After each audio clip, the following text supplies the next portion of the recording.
So let's review the legs and the glutes from our half Buddha position, because I wanted to get half Buddha in with our videos.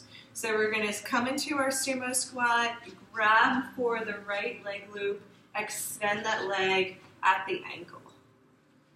Okay, so we're going to stay in a half sumo with our left foot, and our right foot is just kind of exploring in the space. So a nice forearm press will keep the swing nice and low. Whenever you need to adjust, push your hips up and slide the swing down. Yeah.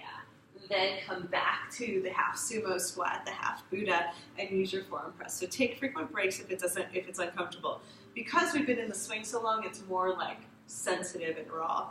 So what we're going to do is we're going to work the hips and the glutes and the legs all together in these poses. So I call this wagging the tail, when we just let the foot explore in the space. It just feels really nice to lubricate the hip joint. Flexing the toes back will get into the hamstring, and then you feel the stretch. I do this like with every client that comes in with leg and hip stuff, because we do the half Buddha. Okay, so why don't we go ahead and bend the knee in and wrap our arms around to feel for that pigeon, right? And in pigeon pose, what we're doing is we're pulling the knee in and the foot in, so they're both coming towards us. And then you can just kind of rock a little bit here. So we're lifting with our arms pulling down, we're lifting. Okay, then we're going to extend, keep holding on, right hand holds on, and then we're going to try and turn it over. This is when it gets exciting. So the knee bends in, and then we keep the foot hooked for a quad stretch. Okay, walk your foot to the wide center position on your mat, wide center. Now, if you want to go deeper, hook your elbow, and then your gaze is going towards the side wall here. Does it feel good? Deep quad stretch. The body's straight up and down, so the head is on top of your spine. So we're always arching and opening from the heart. And pull your knees towards the center line. See if you can feel that alignment of the hip flexor with the knee pointing down. That's it. It's easy to flare out, but we're going to pull in. Beautiful, guys. Hold on to the leg loop. Turn it over. Okay, let's come back into one more pigeon. Walk your other foot back into the sumo squat, and just take a moment to kind of rotate the hip from side to side a little bit. All right, let's extend the leg and give ourselves a break. Right, hold on to the swing. You can give it a little hop, whatever you need to make sure it slides down again before we go into this next part. Okay, let's just stay on the right side. We're going to repeat both sides, but we're going to do the whole sequence here. Alrighty, so remember before we did our little knee lift, we did all that? Well, we're going to go ahead and kick the leg up. The left leg is going to hook the swing all the way up. And now we're going to stretch the other leg. We're stretching the glute. We're stretching the hip. And we're trying to sit straight up and down instead of leaning back. Let's go ahead and drop our hips, and that's when we get into that IT band. So the left side is getting the deep stretch. Beautiful. So you can see how we're opening up both the hip, the leg, the glute, everything attached, which will always release the lower back.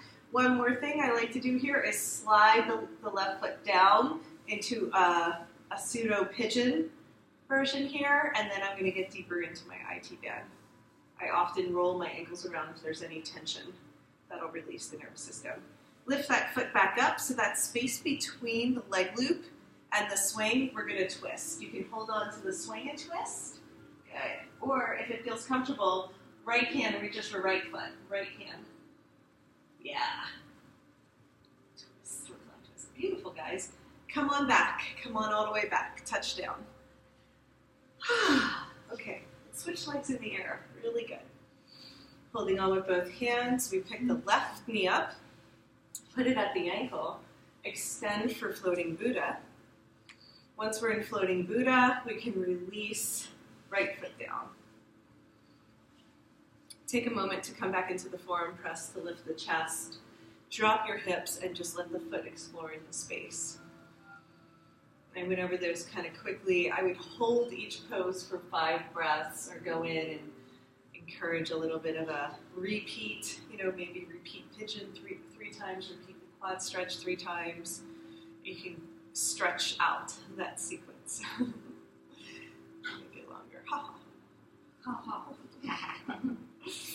Okay.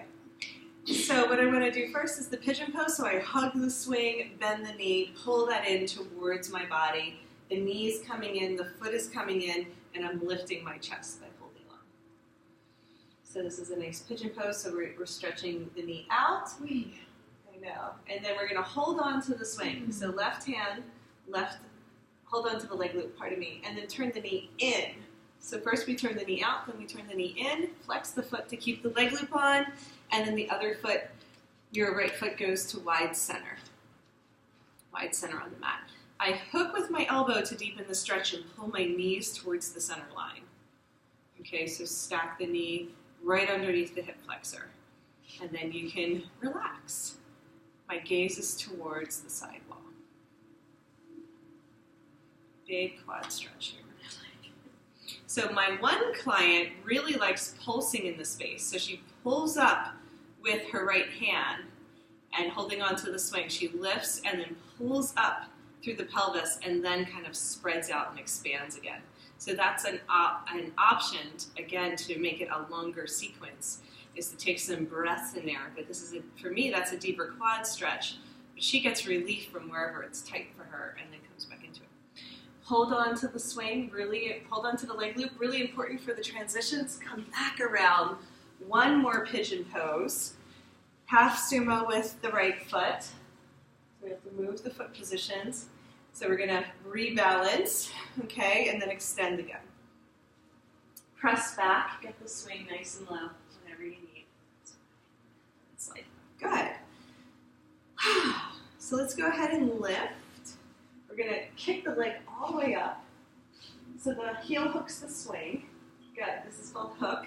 For good reason. Yeah. And then we drop the hips and let that IT band stretch on the right side. So I like to massage out either the foot or the calf. Sometimes putting my hand on the outer quad helps it open. Some self-massage, or I'm just supporting my head. So whatever feels good for the arm position, but hang out here until you feel the body starting to release. There's a lot of tension along this outer line. So this is the half Buddha sequence that we're doing. And then you can pull the foot closer down towards the body for a pseudo pigeon, right? So that the knee bend really gets into that place where the knee attachments to the upper leg start to get a deep stretch and release. So just feel what it's like to flex the foot, feel what it's like to rotate the ankle around. Just notice that each one will affect the stretch differently. Beautiful. Then we lift that leg up and then find that space in between the leg loop and swing, and then we're going to twist. Now when we twist, we're holding onto the swing with both hands, and then if it's available, left hand is going to reach for left foot. There you go. It's a big stretch. Good job, guys. Push the hips up towards the sky. Yeah. Square your hips a little bit more. Stack them a little bit more. There you go. Okay, release. Come on down, nice and slow. We're going to come back to our sumo squat. Release both legs. Always end in our seated position here. Just kind of feel what happened in the hips. I'm going to go ahead and index this, and we'll start the next one.